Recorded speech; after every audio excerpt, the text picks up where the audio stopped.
When it comes to back exercises that I program, both for myself and then also for the majority of the clients that are going to be watching this video, these one-arm supported dumbbell rows are one of my favorites. One major reason being I like to do a lot of my back exercises supported, and when I say I mean also in my programming for other people, because especially if you're doing like squats, deadlifts, RDLs, hip thrusts,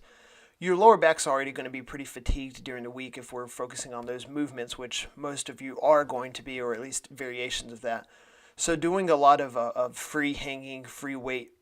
like barbell, dumbbell work for direct back work, it can just end up being a lot of fatigue on your lower back. So by focusing on movements that allow us to support our torso in various situations, whether that's a machine, pull downs, or like you're seeing here, these one arm supported dumbbell rows, we're able to really hit your back, focus on progressive overload, hit really good movement patterns, but just save your lower back from feeling so fatigued. That way you're not quite so beat up during the week. So that's one reason I really like these. But the major issue I see with a lot of people is instead of pulling low towards their belly button or their hip like you're seeing here, a lot of people will end up pulling really high. So it's almost like coming up towards their chest. That could have some potential applications if we were just really focusing on your really upper region of your back or your rear delts or something like that. But for the most part, when we're programming these, we're trying to focus on a lot of lat, a lot of middle, lower back development. So by pulling high, you take away from that, and it's really just, it becomes a much less effective exercise.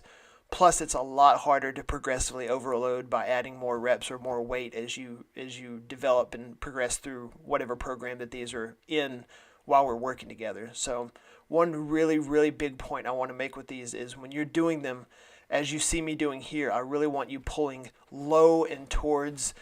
kind of that belly button, hip, pelvis region. That's going to really help you recruit a lot of lat, a lot of middle, lower back, and really hit the muscles that we're trying to hit during this exercise. That's one of the big things I would mention. That, and then also when you're supporting yourself, every bench is going to be a little bit different. Every person's going to be a little bit different, but just really trying to keep your torso flat, or your back flat, and not letting your back cave in or doing like a scared cat and kind of curving your back. Really trying to keep a tight, flat torso like you're seeing here